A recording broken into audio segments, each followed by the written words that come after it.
Hello. Hello. हाँ किए वर्षा कहूल? आज्ञा ସାର୍ ନମସ୍କାର। हाँ मु मुख्यमंत्री कहूली मोहन माझी जान। ଆଜ୍ଞା। अच्छा हाँ ये मु तो खबर पाइली तम जो बापांकर जो अवस्था है एवं ସେଥିପାଇଁ ମଧ୍ୟ ମୁଁ ଭାରି ଦୁଃଖିତ। ବୋଧେ ଆଜି ପହଞ୍ଚିଯିବ ସବୁ ତ କଥାବାର୍ତ୍ତା ହେଇଥିଲା ଜିଲ୍ଲା ପ୍ରଶାସନ ସହିତ ଏବଂ ସେଠି ତାଙ୍କର ତୁମର ବାପାଙ୍କର ମୋର ଶରୀର ବୋଧେ ଆସୁଛି ରାସ୍ତାରେ ଅଛି ଯାହା ମୁଁ ଖବର ପାଇଛି। ଆଜି ପହଞ୍ଚିଯିବ ରାତିରେ। ହ୍ୟାଲୋ। ସକାଳେ ପହଞ୍ଚିବ। ସକାଳେ ପହଞ୍ଚ 2ଟା ବେଳେ ପହଞ୍ଚିବ ବୋଲି ମୁଁ ଖବର ପାଇଥିଲି। ଡେରି ହେବ ଟିକେ। ଆଜ୍ଞା। ଆଚ୍ଛା ହଉ ତୁମେ ଟିକେ ଧୈର୍ଯ୍ୟ ଧର ହେଲା। ଧୈର୍ଯ୍ୟ ଧର ମୁଁ ଅଛି ତୁମ ସାଙ୍ଗରେ। ତମର ଭଲ ମନ୍ଦ ମୁଁ ନିଶ୍ଚିତ ଭାବରେ ବୁଝିବି। ଭଗବାନଙ୍କର କ'ଣ ଇଚ୍ଛା ଥିଲେ ସେ ଅଲଗା କଥା। ତମକୁ ଏତେ ଭଲ ପାଠ ପଢ଼ୁଛ ଠିକ୍ ଅଛି। ବାକି ମୁଁ ତମ ସାଙ୍ଗରେ ଅଛି। ଆଉ ସେଥିପାଇଁ ମଧ୍ୟ କେମିତି ତୁମର ଇଏ ଅନ୍त्यେଷ୍ଟିକ୍ରିୟା କାର୍ଯ୍ୟକ୍ରମ ହେବ ସେଟା ମଧ୍ୟ ମୁଁ ନିଶ୍ଚିତ ଭାବରେ ଆଉ ମୋ ତରଫରୁ ସହଯୋଗ ରହିବ। ଏବଂ କାଲି ଏଠି ସବୁ ମୁଁ ଲୋକଙ୍କୁ ବି ପଠେଇବି ସେମାନେ ବି ସେଠି ସହଯୋଗ କରିବେ। ଆଉ ତୁମେ ଧୈର୍ଯ୍ୟ ଧରିକି ରୁହ। ମୁଁ ତମ ଫ୍ୟୁଚର କଥା ବି ମୁଁ ବୁଝିବି। ତମେ ଭାରି ବୁଝିବା ପିଲା। କିନ୍ତୁ ବାପା ଯେହେତୁ ତମର ପରିବାରର ଏକମାତ୍ର ରୋଜଗାରିଆ ଥିଲେ ତମ ପାଇଁ ତମ ପରିବାର ପାଇଁ ସିଏ ଏତେ ଦୂର ଯାଇଥିଲେ। ବାଲେଶ୍ୱରରୁ କାହିଁ ଯାଇକି ସେ ମୁମ୍ବାଇ ଗଲେ। ମୁମ୍ବାଇରେ ତମ ପାଇଁ କାମ କଲେ। ଶ୍ରମଜୀବୀ ହିସାବରେ କାମ କରି ତମକୁ ବହୁତ ଭଲ ପାଠ ପଢ଼ାଉଥିଲେ। ଭଗବାନଙ୍କର କ'ଣ ଇଚ୍ଛା ଥିଲା ସେ ତ ଅଲଗା କଥା। କିନ୍ତୁ ନିଶ୍ଚିତ ଭାବରେ ମୁଁ ତମ ସାଙ୍ଗରେ ଅଛି ଏଇଟା ତମେ ଫିଲ୍ କରିବ ସବୁବେଳେ। ବୁଝିଲ? ଆଜ୍ଞା। ହଁ ମୁଁ ନିଶ୍ଚିତ ଭାବରେ ତମ ପାଇଁ ତମେ କେମିତି ପାଠ ପଢ଼ିବ କଣ୍ଟିନ୍ୟୁଟି କରିବ ଏବଂ ସମାଜରେ ଜଣେ ପ୍ରତିଷ୍ଠିତ ବ୍ୟକ୍ତି ବା ମହିଳା ହିସାବରେ ବା ଝିଅ ହିସାବରେ ଛିଡ଼ା ହେବ।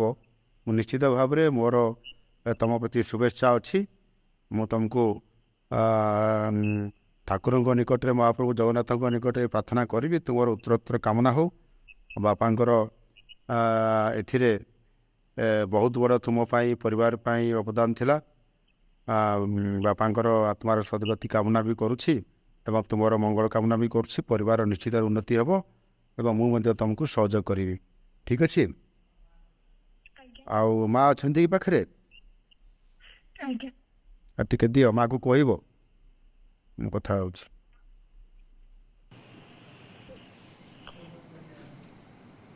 ନମସ୍କାର ସାର୍। ହଁ ହଁ ହଁ ନମସ୍କାର।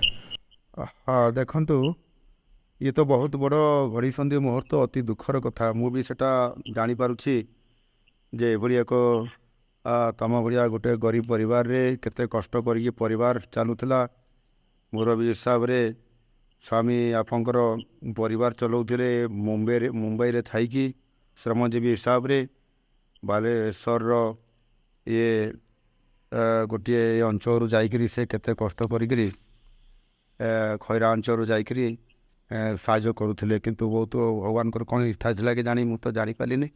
ଆଗରୁ ମୁଁ ବି ଜାଣିପାରିଲିନି ନହେଲେ ଆଉ ଟିକେ କ'ଣ ବି କରାଯାଇଥାନ୍ତା। କିନ୍ତୁ ଭଗବାନଙ୍କ ଇଚ୍ଛା ବୋଧେ ସେଇଆ ଥିଲା। ତ କାଲି ପହଞ୍ଚିଲା ପରେ ଏସବୁ ଅନ୍त्यେଷ୍ଟିକ୍ରିୟା ସବୁ କାଲି ହେବ। ଆପଣମାନେ ସମସ୍ତେ ଧୈର୍ଯ୍ୟ ସହିତ ଆପଣ କରିବେ। ବାକି ମୁଁ ଅଛି। ଆପଣ ଜାଣିଥାନ୍ତୁ ଯେ ମୁଖ୍ୟମନ୍ତ୍ରୀ ଆପଣଙ୍କ ସାଙ୍ଗରେ ଅଛନ୍ତି। ନିଶ୍ଚିତ ଭାବରେ ଆପଣମାନଙ୍କର ପରିବାର ଝିଅର ଦାୟିତ୍ୱ ମୁଁ ନିଶ୍ଚିତ ଭାବରେ ବୁଝିବି। ତା'ର ସାହାଯ୍ୟ କରିବି। ସେ ଭଲ ପାଠ ପଢ଼ିକରି ମଣିଷ ହେଉ। ନିଶ୍ଚିତ ଭାବରେ ସରକାରୀ ତରଫରୁ ମଧ୍ୟ ମୁଁ ମଧ୍ୟ ବ୍ୟକ୍ତିଗତ ହିସାବରେ ନିଶ୍ଚିତ ଭାବରେ ପୁରା ମୁଁ ସହଯୋଗ କରିବି।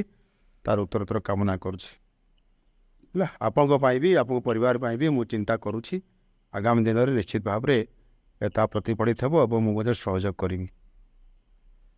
ଆମର ସେ ଏଠି ବି ଆମର ଅଛନ୍ତି ଯେଉଁ ଆପଣଙ୍କର ଅଞ୍ଚଳର ଯେଉଁ ଭାଇମାନେ ଅଛନ୍ତି ତାଙ୍କୁ ବି ମୁଁ ଆପଣମାନଙ୍କର ପାଖକୁ ଏବଂ ବିଭିନ୍ନ ସହଯୋଗ କରିବା ପାଇଁ ମଧ୍ୟ ତାକୁ ମୁଁ ପଠେଇବି।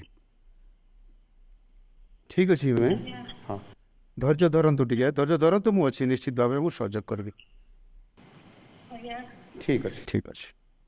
ମୁଁ ତ ଜିଲ୍ଲାପାଳଙ୍କୁ ପ୍ରଶାସନକୁ କହିଥିଲି ସେମାନେ ବି ଯାଉ ସେ କାମ କରିକିରି ସେଠୁ ଆସିବାର ବ୍ୟବସ୍ଥା ସବୁ କହିଲା ପରେ କାମ ହେଉଛି ତାପରେ ବି ମୁଁ ଖବର ରଖୁଛି ଆଜ୍ଞା ଠିକ୍ ଅଛି ହଉ ମୁଁ ରହିଲି ହଉ ହଉ ଆଜ୍ଞା ହଉ ଓକେ